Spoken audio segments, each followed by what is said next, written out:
सलाम नमस्ते सत श्री अकाल, मैं हूं रजा और आप देख रहे हैं रजा ग्राफी की middle east special report. China, Iran, Russia, Pakistan और सुनिए साथ में यूएई और ओमान भी हैं और हो सकता है कुछ और देश शामिल हो जाएं। मिलकर जबरदस्त ड्रिल ओमान की खाड़ी में करने वाले हैं। दोस्तों ये मैप देखिए, ओमान आपको नजर आ रहा होगा, गल्फ ऑफ ओमान जहां लिखा है।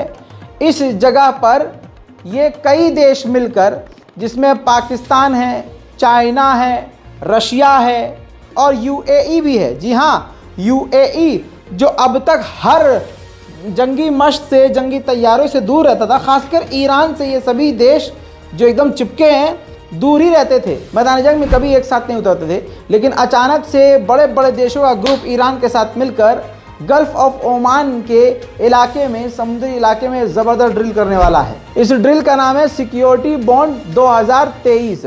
दोस्तों चाइनीज़ डिफेंस मिनिस्ट्री ने इसकी जानकारी दी है।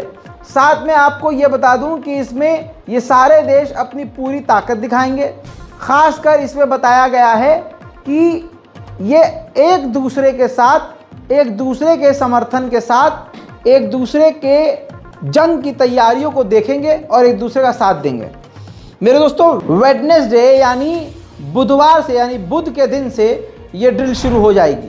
उधर दोस्तों ईरान की तरफ से आपके लिए एक बुरी खबर, चारशंबे सूरी नाम का त्यौहार यानी ईरानी नया साल। ईरान का कैलेंडर बिल्कुल अलग है, मैं पहले ही बता चुका हूँ अपने अनस्क्रिप्टेड चैनल पर।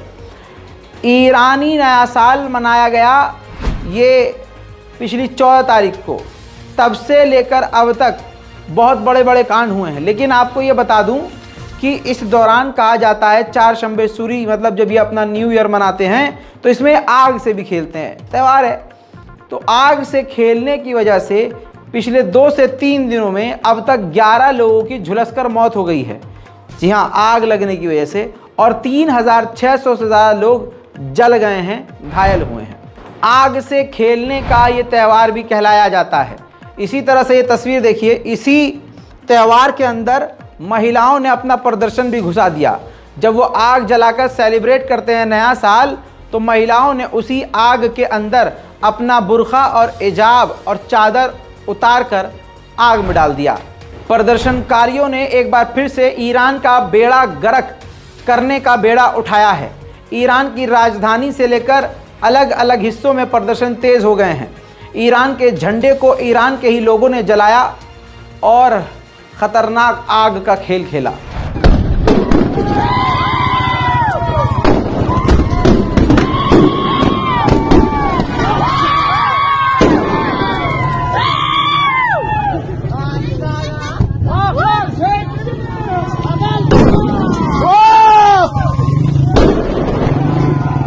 उधर गश्त करते हुए जब पुलिस वाले इलाके का दौरा कर रहे थे तो उनके ऊपर पटाखे भी, जैसे फिलिस्तीनी इजराइल की मिलिट्री पर बम पटाखे फेंकते हैं, वैसे ही ईरान की प्रदर्शनकारी जनता ने अपनी पुलिस के ऊपर बम पटाखे फेंके।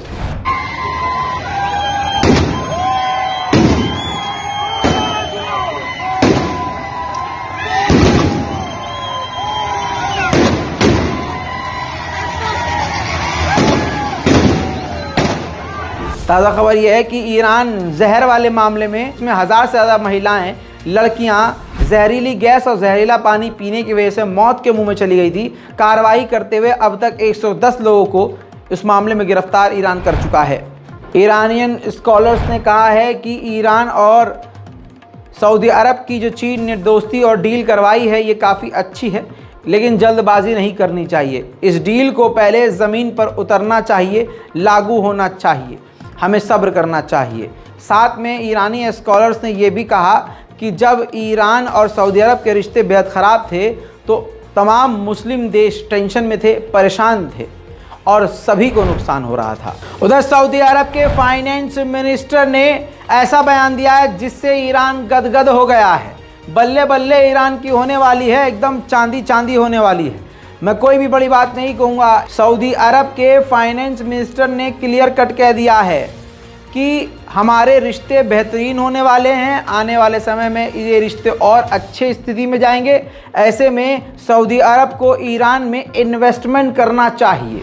focus on providing for the people in your country, and you need stability, and they need stability, both. And I think there are a lot of opportunities in Iran, and we provide a lot of opportunities for them as long as goodwill continues. सुभान अल्लाह। दोस्तों, इस report के बाद बता दूं कि Saudi अरब का एक और ऑफिशियल बयान आया है जिसमें सऊदी अरब ने कहा है कि हमें उम्मीद है कि ईरान से हम और भी बातचीत करते रहेंगे, बल्कि हर मुद्दे पर एक दूसरे से लगातार डायलॉग जारी रखेंगे। वहीं सऊदी अरब ने ये भी कहा है कि हमारी और ईरान की बातचीत एग्रीमेंट करवा कर चाइना ईरान से भी फ़ायदा उठाएगा। उधर दोस्तों, ईरान भी दोनों हाथ खोलकर अपने भाई को सीने से लगाने के लिए तैयार है। सोचिए, सऊदी अरब को खुद ही कह दिया है, स्टेटमेंट जारी किया है ईरान ने ऐलान किया है कि सऊदी अरब के लिए वो अपनी सारी फ़्लाइट्स को रिज्यूम करना चाहता है, चलाना चाहता है दोबारा से। सऊदी अरब से ईरान और ईरान से सऊदी अरब की जो कनेक्टिविटी है, जो जहाज़ का प्रचलन है, वो शुरू करना चाहता है। ईरान परमिशन का इंतज़ार कर रहा है सऊदी अरब की। अमेरिका एक बार फिर से अपनी झेप मिटाते हुए बयान दे रहा है। अमेरिका ने ईरान और सऊदी अरब की दोस्ती पर बोला है। अमेरिका के विदेश मंत्री एंटोनी ब्लिंकन ने कहा कि ऐसा कोई भी कदम जिस कदम से क्षेत्र में टेंशन ख़त्म हो और कम हो, वो हमारे लिए बेहतर है। उधर सऊदी अरब के ऑफिशियल्स ने बहुत साफ बात बोली है। सऊदी अरब के ऑफिशियल्स ने कहा है कि चाइना के जो राष्ट्रपति हैं शी जिनपिंग, उन्होंने पिछले साल कहा था हमसे, सऊदी अरब से, कि हम आपकी ईरान की बातचीत करवाना चाहते हैं, मीडिएशन करवाना चाहते हैं।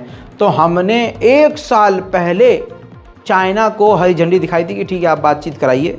1 साल की कोशिशों के बाद शी जिनपिंग की आज ये दिन आया है, ये कामयाबी मिली है। जैसा मैंने आपसे कहा, सऊदी अरब और ईरान की दोस्ती होते ही बड़े बड़े देश बिल्कुल ईरान के आगे नतमस्तक से हो गए हैं। अब ये ताज़ा तस्वीर देखिए, ईरान के ये हाई लेवल के अफसर हैं जिनको यूएई ने इनविटेशन दिया था। अब आप देखिए, यूएई के साथ इन्होंने, यूएई के डिप्लोमेट ने जो इनको इनवाइट किया है, ये इन्होंने इनसे हाथ मिला लिया है। ईरान और यूएई ने भी हाथ मिला लिया है। अब इकोनॉमिक, फाइनेंशियल, बैंकिंग सेक्टर और सिक्योरिटी सेक्टर पर अब यूएई और ईरान भी बहुत जल्द इंशाल्लाह साथ होंगे। उधर अमरीकी सेनेटर्स ने, कानून मंत्रियों ने एक कानून पेश किया है संसद में। उसमें यह है कि अगर सऊदी अरब ह्यूमन राइट का उल्लंघन करे तो बाइडेन सरकार उसका विरोध करे और उसके खिलाफ बयान दे। उधर इजराइल ईयू पर भड़क गया है। यूरोपीय यूनियन पे बुरी तरह से इजराइल भड़का है। जानकारी के लिए बता दूं कि यूरोपीय यूनियन के फॉरेन पॉलिसी के चीफ ने एक बयान दिया जिसमें उन्होंने कहा कि जैसे इजराइल फ़िलिस्तीनियों को मार रहा है, वैसे ही फ़िलिस्तीन के लड़ाके भी इजराइल यहूदियों को निशाना बना रहे हैं। ये दोनों एक जैसा काम कर रहे हैं।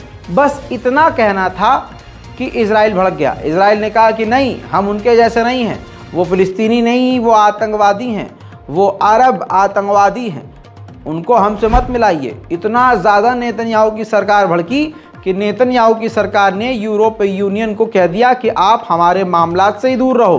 पूरे यूरोपीय यूनियन को ही मना कर दिया कि भाई साहब, अपनी नाक हमारे मामले से दूर रखो। और फॉरेन पॉलिसी के चीफ जो हैं ईयू के, उनको मना कर दिया कि आप इजराइल नहीं आएंगे। हाल में ही वो इजराइल पहुंचने वाले थे, लेकिन इनको मना कर दिया इजराइल ने। उधर जर्मनी की राजधानी बर्लिन नेतन्याहू पहुंचे थे, इजराइल के प्रधानमंत्री, और उनको लगभग 1 हफ्ता वहां रहना था, लेकिन उनकी सिक्योरिटी को ख़तरा हो गया, उनकी जान को ख़तरा हो गया। वहाँ के लोग भी उनके खिलाफ प्रदर्शन कर रहे थे और ईरान इस वक्त काफ़ी ताकतवर है।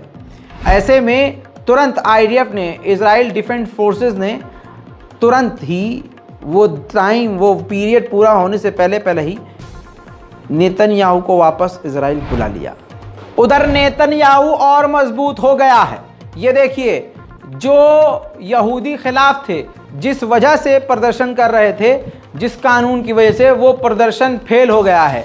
जी हाँ, कानून पास कर दिया गया है। अब कोई भी सुप्रीम कोर्ट, हाई कोर्ट, कोई सा भी कोर्ट हो, कोई भी आदेश अगर कोई जारी करेगा, नेतन्याहू अपने ही दम पर, अपनी सरकार के दम पर उस फैसले को, कानून के फैसलों को बदल सकेंगे।